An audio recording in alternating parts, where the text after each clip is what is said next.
అమెరికాలో తెలుగోడు సత్తా చాటాడు. ప్రపంచంలోని అత్యంత కఠినమైన అల్ట్రా మ్యాన్ పోటీల్లో విజేతగా నిలిచాడు. 21 దేశాలకు చెందిన అథ్లెట్లతో పోటీపడి టైటిల్ సాధించాడు. ఓ అథ్లెట్గానే కాదు, సేవలోనూ ముందున్నాడు.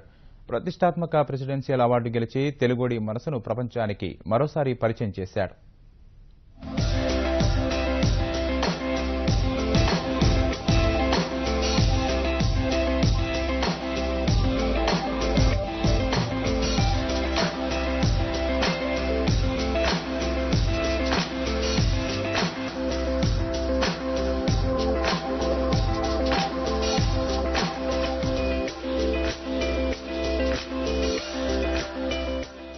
అల్ట్రామ్యాన్ ఫ్లోరిడా ప్రపంచంలో అత్యంత క్లిష్టమైన పోటీల్లో ఇది ఒకటి.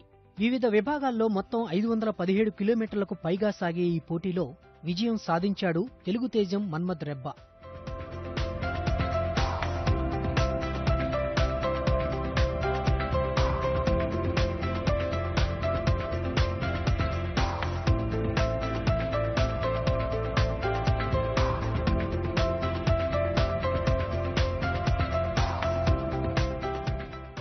అల్ట్రామ్యాన్ ఫ్లోరిడా 2017 పేరిట ఫిబ్రవరిలో ఈ పోటీ 3 రోజులు జరిగింది. తొలి రోజు 10 కిలోమీటర్ల ఈత, 140 కిలోమీటర్ల సైక్లింగ్, రెండో రోజు 275 కిలోమీటర్ల సైక్లింగ్, మూడో రోజు 84 కిలోమీటర్ల డబుల్ మారథాన్లోనూ విజయం సాధించాడు. కఠినమైన ఈ రేసును కేవలం 31 గంటల 43 నిమిషాల్లో రెబ్బా పూర్తి చేసి టైటిల్ విజేతగా నిలిచాడు.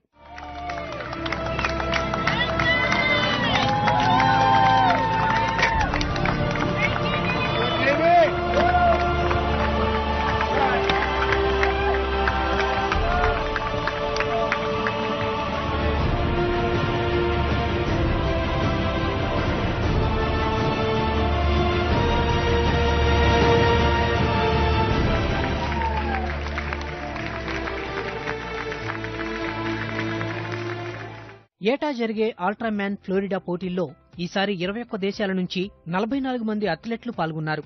అల్ట్రామ్యాన్ ఫ్లోరిడా రేసులో విజయం సాధించడం ద్వారా దక్షిణ భారతదేశం నుంచి ఈ ఘనత సాధించిన తొలి వ్యక్తిగా నిలిచాడు.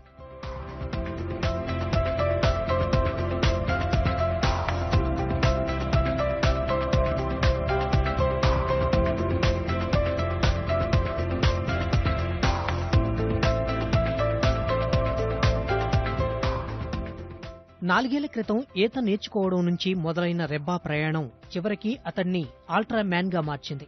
తక్కువ లక్ష్యాలు ఉండే ట్రైథలాన్ లో పాల్గొన్న రెబ్బా ఆ తర్వాత ఐరన్ మ్యాన్ పోటీలపై దృష్టి సారించాడు. ఇప్పుడు ఏకంగా అల్ట్రా ఐరన్ మ్యాన్ ఫ్లోరిడా రేసులో నిలిచి గెలిచాడు.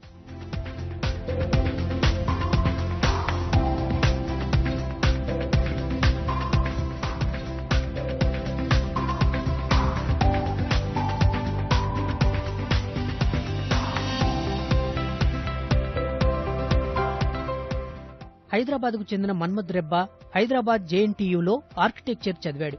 మాస్టర్ డిగ్రీ కోసం అమెరికా వెళ్లాడు. అమెరికాకు చెందిన ఓ నిర్మాణ సంస్థలో ప్రస్తుతం ప్రాజెక్టు మేనేజర్గా బాధ్యతలు నిర్వహిస్తున్నాడు.